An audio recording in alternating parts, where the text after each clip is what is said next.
Hello दोस्तों, मंजो हिंदी कहानी में आपका स्वागत है। आज की कहानी है हंसने रोने का रहस्य। समय बीतता रहा लेकिन तेजी कभी अपना सपना नहीं भूल पाया और ना ही उपहास के डर से उसने किसी को अपने हंसने रोने का रहस्य ही बताया। एक दिन चौपाल पर कुछ युवक राजा द्वारा की गई घोषणा की चर्चा कर रहे थे। तेजी ने सुना राजा अपनी राजकुमारी के लिए वर खोज रहे हैं, जिसके लिए स्वयंवर आयोजित होना है। स्वयंवर में भाग लेने की कुछ शर्तें हैं। पहली शर्त के अनुसार 2 प्रश्नों के उत्तर देने हैं। पहला प्रश्न है, गौशाला में 3 गायें, बताना है कौन सी गाय उम्र में सबसे छोटी, कौन सी उससे बड़ी और कौन सी सबसे बड़ी है।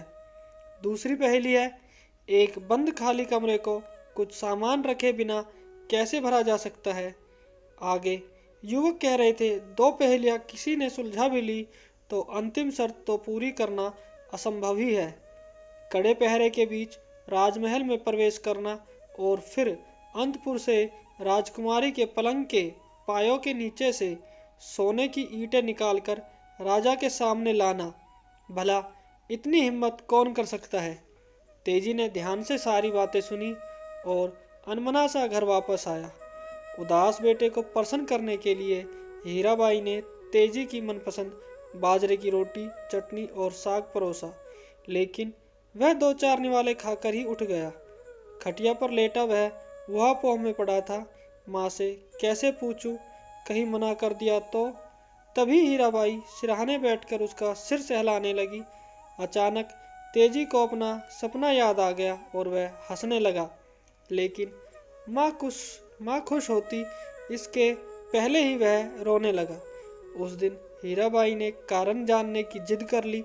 तेजी उदास स्वर में बोला, राजा की घोषणा को तू जानती है, मैं भी दरबार में जाकर अपना भाग्य आजमाना चाहता हूँ, तू मुझे जाने देगी। हीराबाई बोली, मुझे तुझ पर पूरा विश्वास है, तू जा। अगले दिन तेजी राजा के दरबार में पहुंचा। राजा चिंतित थे। स्वयंवर के लिए उनकी शर्तें शायद कुछ अधिक ही कठिन थी। अभी तक कोई युवक सफल नहीं हो पाया था। तेजी की वेशभूषा उन्हें अजीब लगी।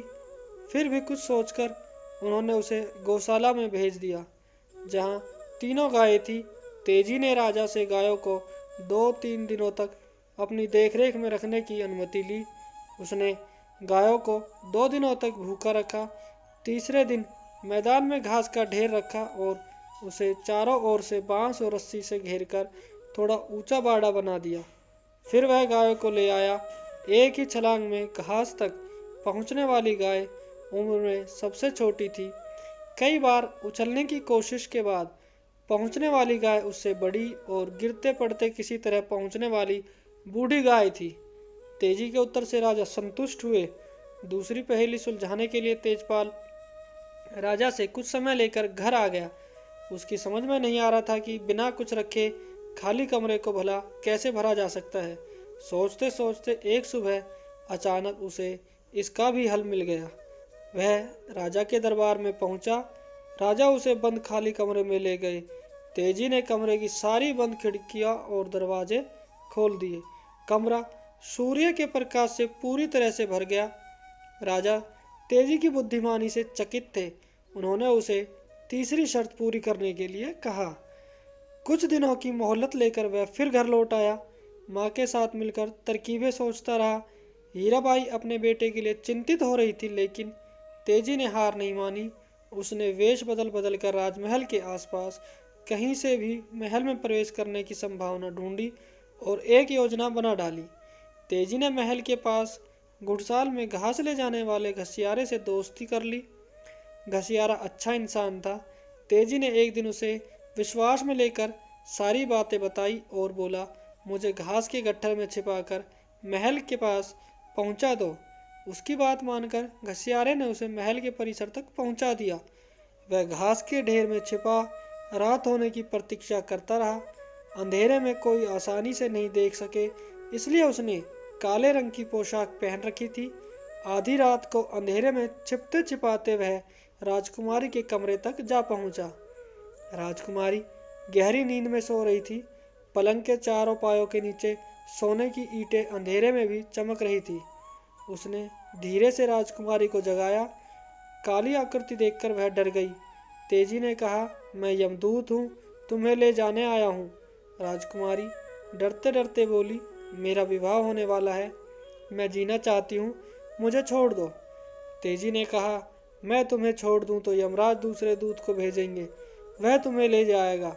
यदि तुम मरना नहीं चाहती तो सामने रखे संदूक में छिप जाओ, वह तुम्हें नहीं खोज सकेगा। राजकुमारी की हामी भरते ही तेजपाल ने उसे संदूक में बैठाकर संदूक बंद कर दिया और सोने की ईंटें निकाल ली। संदूक में बैठी राजकुमारी की नींद अब पूरी तरह से खुल चुकी थी।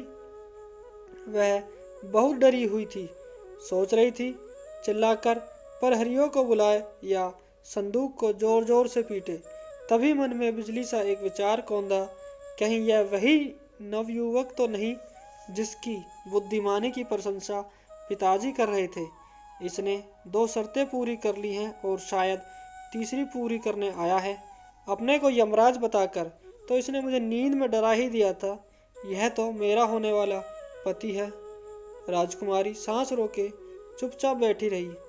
सोचने लगी, असली बहादुरी, हिम्मत और बुद्धि की परख तो तब होगी जब यह ईंटें लेकर सुरक्षित महल से निकल जाएगा। देखूं क्या करता है। अब तेजपाल दबे पांव राजा के कमरे में पहुंचा। सिरहाने राजा की राजसी पोशाक रखी थी। उसने उसे पहन लिया और बाहर निकला। अंधेरे में प्रहरियों ने उसे राजा समझ आंखें झुकाकर सलाम किया।